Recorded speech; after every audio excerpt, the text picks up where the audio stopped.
Thousands of ANC councillors from across the country are expected to gather at the FNB Stadium in Soweto tomorrow for what the ANC calls a roll call event. The party says this is about accelerating service delivery with accountability as it gears up for the 2026 local government election. But it comes at a time when the ANC faces shrinking support, revolt from the electorate, internal divisions and tough coalition politics in key metros. For more on this, we speak to the ANC's national spokesperson, Mahlengi Bhengu-Motsiri. Mahlengi, good afternoon. Thank you so much for your time. Really do appreciate it. Let's start here. The ANC, of course, has lost a great deal of its electoral share in local government over the last two cycles of local government elections. And of course, it needs to turn a great deal around internally and externally if it aims to do better next year. What is the ANC hoping will be the key takeaway for its ward councillors from this gathering? Thank you for having us. When our councillors rise tomorrow after the roll call that is taking place starting tomorrow at 9, when they do rise after that meeting, they will walk away with clear marching orders that will be released by the president of the ANC. And those marching orders are going to be anchored around several pillars, one of which is a consistent fight against malfeasance in local government in any form of crime and corruption. That includes extortion, it includes any public representative that does not hold dear their oath of office. And when they walk away, they will also walk away with clear marching orders in as far as the turnaround plan for affected municipalities that are facing dysfunctional state. And those are some of the things that when they pledge again commitment to serving the people of South Africa, those are the things that will be expected to be highlighted by the president as he releases the marching orders. That also, of course, includes also a strong push towards consequence management, where consequences have got to be meted out. That is going to form part of the action plan. We will also place accountability right at the center of the turnaround of municipalities, looking at metropolitan municipalities, looking at district municipalities and local municipalities. Yeah. What would be in those marching orders that hadn't been in previous marching orders, which we've seen has not yielded the desired result? If you take a look at provinces like the Northwest, for instance, for the very first time, a municipality has been taken under national administration in Ditsobotla, which proves that the ANC in the Northwest has failed dismally at being able to turn around those ailing and failing municipalities there. What would be different about the marching orders that would yield different results? Well, one of the things that we are currently discussing in this special National Executive Committee meeting that is convened to singularly focus on improvements in local government. One of the things that we highlight here, we're not only highlighting the state of dysfunctionality in cases where there's dysfunction in some municipalities, we're also looking at best practices. We're also looking at turnaround that has worked in the best interest of the people of those areas. For example, the people of eThekwini. There's a massive turnaround that's happening in eThekwini municipality, which is governed by the African National Congress. We want to be exchanging some of those models that have worked. Look at the state of the beaches in and around eThekwini. You look at the state of the city center. You look at all the improvements that you find in sports and recreational facilities, all being the work done by the municipality.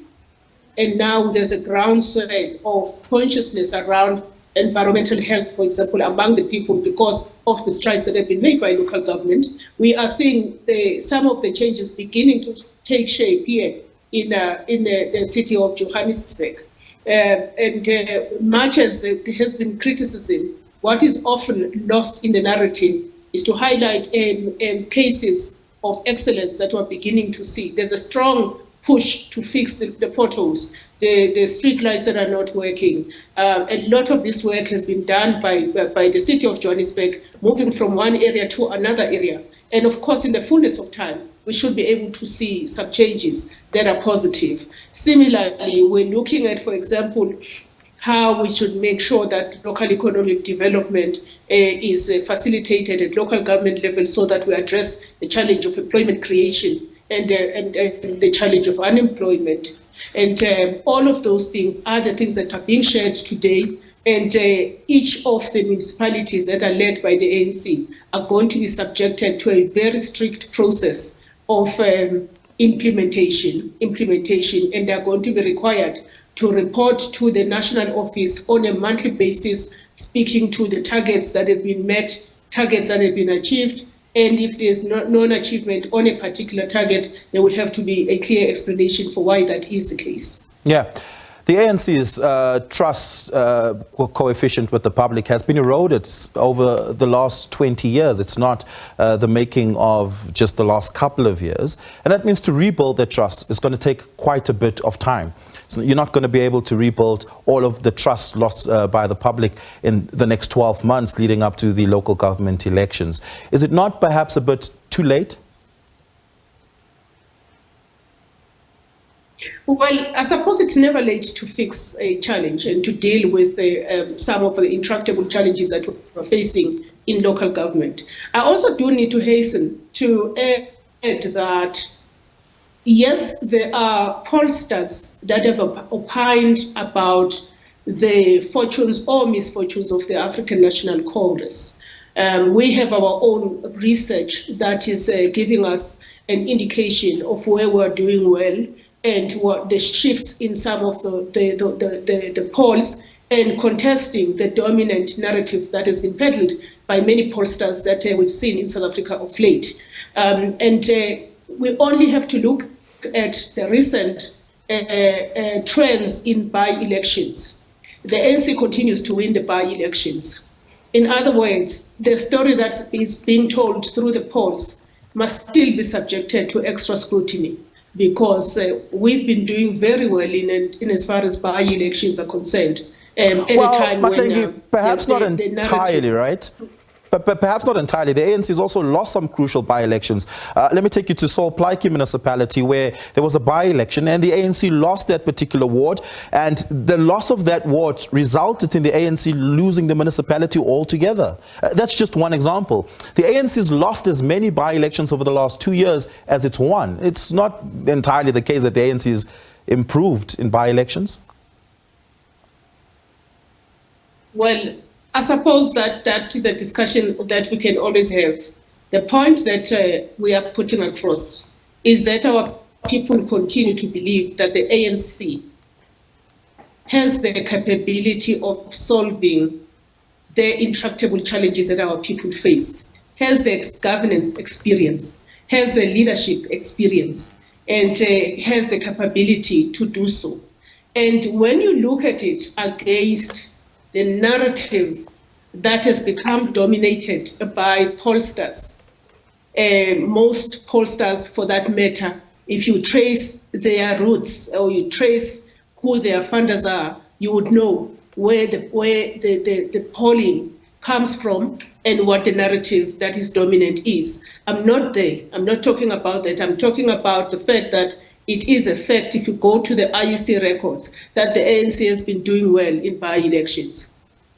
Okay, let's talk about the ANC's financial affairs, because that too has been an impediment in the ANC being able to do well in elections. And of course, the ANC is in itself in a financial decline. How does it aim to address its election ambition in relation to its campaign strategy, given the state of finances of the party?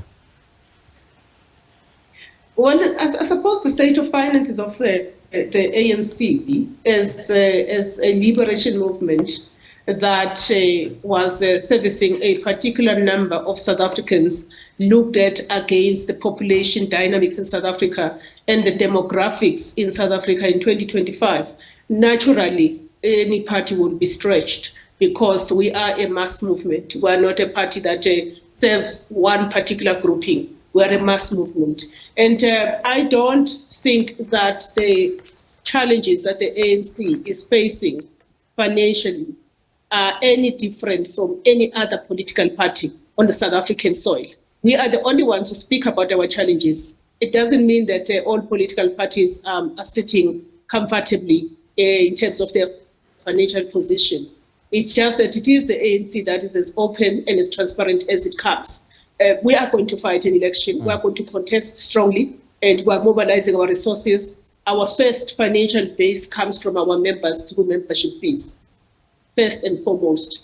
And with the numbers over 1.6 million members, we're able to keep the organization afloat. Yeah. Let's talk about the controversy of local government election that has plagued the ANC in the past, and that is the election of councillors and mayoral candidates in various parts of the country. It has been contentious, understandably so. But more importantly, is that what we've seen is that the ANC Secretariat becoming increasingly more involved in resolving some of those disputes around the nomination of councillors and mayoral candidates and the streamlining of that process.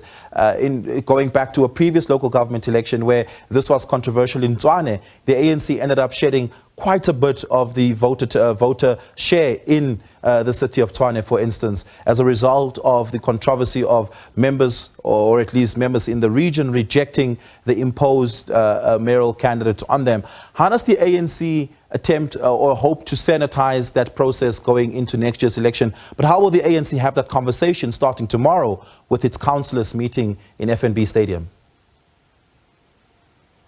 Well, one of the things that the president is likely to say will be that any non-performing councillor or public representative of the ANC at local government, any non-performance basically becomes an automatic disqualification from being considered for a similar responsibility or a senior responsibility going forward. Those are just some of the consequence management aspects that are going to be spoken about. But let me also just indicate that we have an electoral committee of the ANC that is chaired by